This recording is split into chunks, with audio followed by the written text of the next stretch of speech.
And as you heard there, this project, the Standard Gauge Railway, has already created thousands of jobs in the community, and that's just in the first phase of the project. Now, with the second leg expected to commence in July, Ramah Nyang broke down some of the numbers in the massive multi-billion-dollar project. Yes, indeed. Now, of course, there's several bottlenecks as far as Kenya's entire logistics architecture that do need to be resolved. But solving that particular bottleneck that's just been mentioned requires the country's biggest single infrastructure project ever carried out in Kenya. It involves building an entirely new single track standard gauge rail line. Now, here are the numbers that we're looking at. At 1,455 millimeters, this thing is 40% wider than the old line, and locomotives on it should be able to run at relatively high speeds compared to the old meter gauge rail line. Now, construction of the first phase of the rail line directly employed some 25,000 full-time workers, although it's not clear at this point exactly how many of them will be employed after the construction is completed, once the line has actually goes into the Ugandan border, in other words.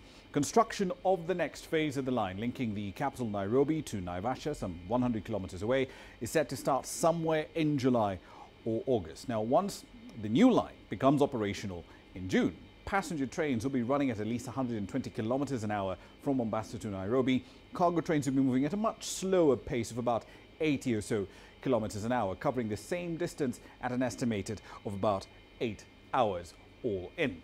Now, the testing of locomotives has been underway for months now, pretty much the entire first quarter. Each passenger train should be able to accommodate over 1,000 passengers on every single trip.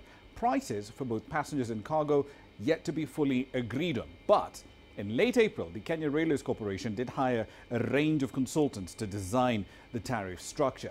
Whatever price is agreed to, however, it must be competitive if it is to convince firms not to use the over 5,000 trucks that leave the port of Mombasa every single day and switch to the rail line instead.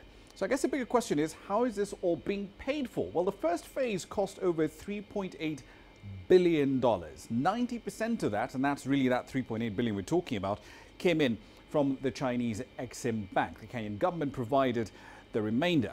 Our new tax, the Railway Development Levy, was actually introduced to cover some of these funding costs. It applies at a rate of 1.5% on all imports coming into the country. Between July 2015 and December 2016, that tax had raised about $215 million. Funding for the next stretch of the line, to the tune of about $3.5 billion, has already been secured, and that brings the cost so far to over $7.3 billion. At that level, China is Kenya's biggest single creditor, accounting for nearly 40% of Kenya's foreign debt load as we speak.